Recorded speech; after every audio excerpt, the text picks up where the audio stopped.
आज स्टूडियो में हमारे साथ मौजूद है भारत माता संगठन के अध्यक्ष रवि रेड्डीवार जी। इनसे बात करते हैं कि किस तरीके से भारत माता संगठन की नींव रखी गई और क्या उद्देश्य था इसके पीछे। कल हमने आपको एक न्यूज दिखाई थी जिसमें भारत माता संगठन के द्वारा 70 गौवंशों को बचाया गया।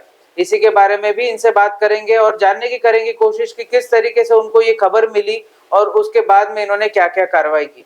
सर बहुत बहुत शुक्रिया वक्त निकालने के लिए। धन्यवाद सर, आप लोगों ने आमंत्रित किया है यहाँ पर। सर सबसे पहला सवाल है मेरा कि किस तरीके से भारत माता संगठन की नींव रखी गई और इसका मेन उद्देश्य क्या था।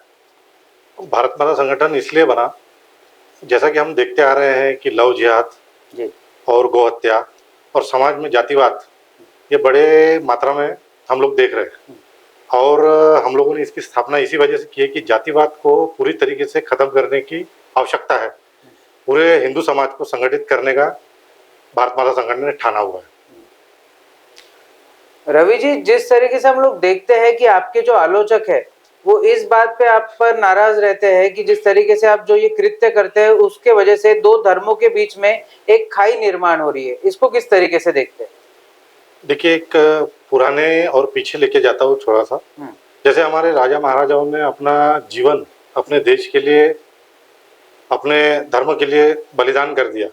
जैसे कि महाराणा प्रताप थे, छत्रपति शिवाजी महाराज थे, छत्रपति संभाजी महाराज थे। आज बांग्लादेश से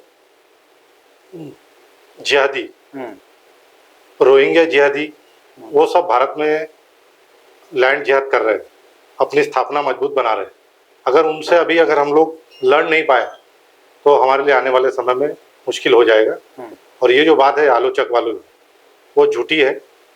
हम यहाँ के जो हमारे मुस्लिम भाई हैं उनके विरोध में नहीं है, जो गलत काम करते हैं हम उनके विरोध में हैं। फिर चाहे गौ हत्या के और लव जिहाद के विरोध में हम लोग काम करते हैं। रवि जी, जिस तरीके से हमने देखा था कि नागपुर ने 17 तारीख को जो चीज देखी, जो भयानक दंगे देखे, उसके वजह से पूरे नागपुर को शर्मसार होना पड़ा। किस तरीके से देखते हैं, कौन सा पक्ष सही था, कौन सा पक्ष गलत था आपके हिसाब से। देखिए, सही गलत का फैसला तो कोर्ट करेगा।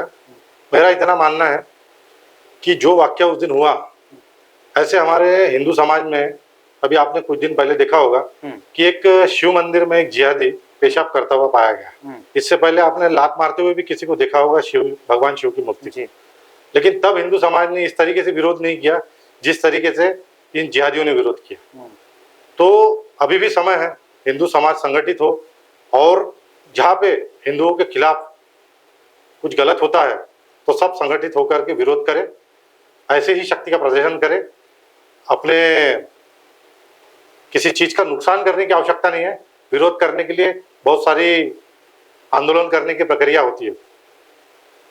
रवि जी, जिस तरीके से ये जो दंगे हुए थे उसके बाद से लोगों में थोड़ी सी जागरूकता बढ़ी जरूर है, क्योंकि जिस तरीके से पाकिस्तानी कई सारे सिटीजन्स हमारे नागपुर में भी मिले, इसके अलावा बांग्लादेशी मुसलमान मिले और उनको डिपोर्ट किया जा रहा है अपने अपने देशों में।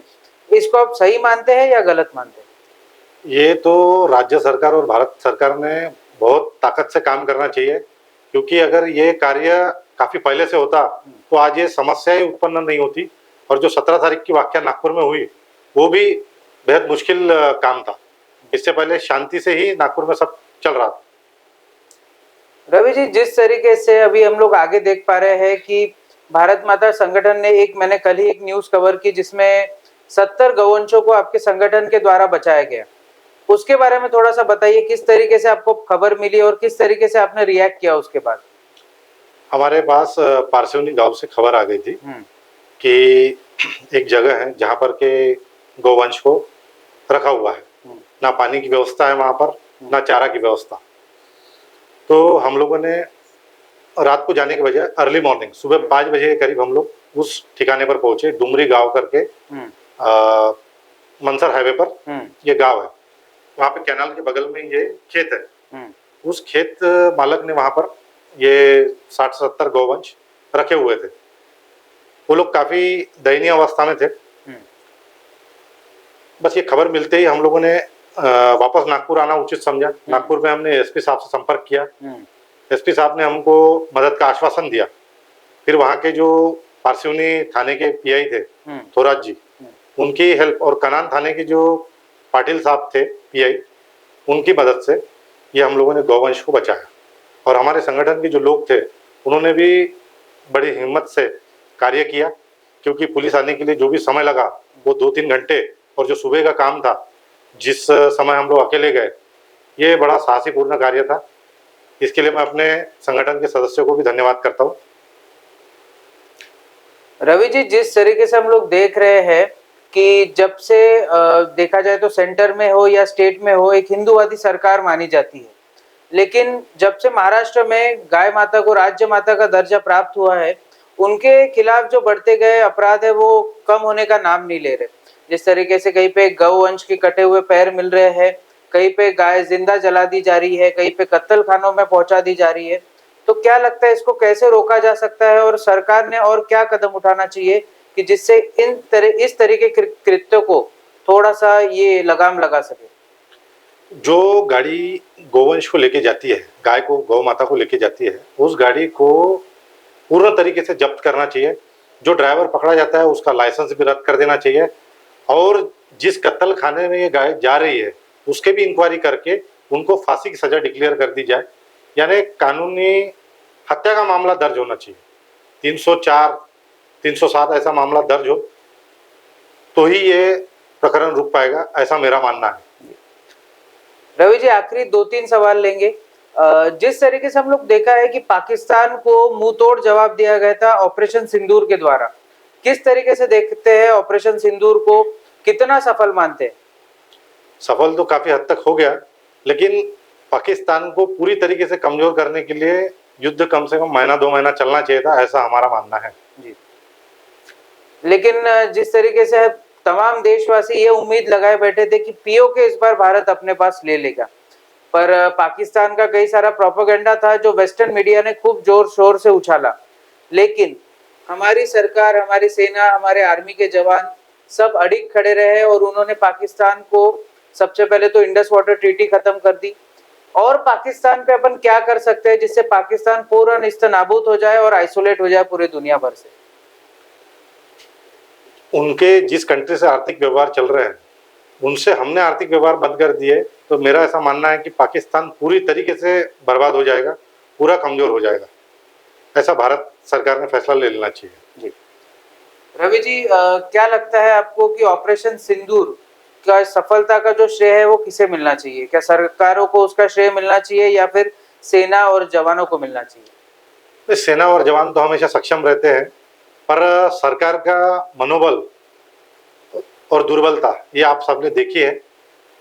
ये जो भारत सरकार अभी जो कार्य कर रही है ये सक्षम है हर जगह जवाब देने के लिए। एक आखिरी सवाल लेंगे, भारत माता संगठन का आगे का कार्यकाल कैसा रहेगा? किस तरीके से, क्या क्या चीजों में आप सनातन धर्म को आगे बढ़ाएंगे और किन किन चीजों पे मेजर फोकस रहेगा आपका? जैसा कि मैंने पहले बताया, सबसे ज्यादा फोकस हमारा जातिवाद पर है। जातिवाद पूर्ण तरीके से खत्म करना है, प्लस लव जिहाद, गो हत्या, लैंड जिहाद, इस पर हमको बड़े ताकत से काम करना है। और हम अपना दायरा नागपुर से लेके मध्य प्रदेश और छत्तीसगढ़ में और महाराष्ट्र में भी पूरी ताकत से बनाने का प्रयास में लगे हुए हैं। आप लोगों का सहयोग ऐसा ही रहा तो हम पूरे भारत में छा जाएंगे और पूरे भारत में भगवा लहराएगा, इतना हमारा आत्मविश्वास है। बहुत बहुत शुक्रिया रवि जी वक्त निकालने के लिए। धन्यवाद सर, आपका आभार जो हमें यहाँ आमंत्रित किया आपने। तो ये थे रवि रेड्डीवार जी जो कि बात कर रहे थे भारत माता संगठन किस तरीके से बना और क्या उसके मूल्य है और किन मूल्यों के आधार पर भारत माता संगठन आगे बढ़ रहा है। आने वाले समय में भारत माता संगठन सनातन धर्म को किस तरीके से आगे लेकर जाता है और किस तरीके से गौ रक्षा जैसे क्षेत्र में भी अपने आप को आगे रखता है, ये देखने वाली बात रहेगी। ऐसे और भी कंटेंट के लिए आप देखते रहिए महाराष्ट्र टीवी 24।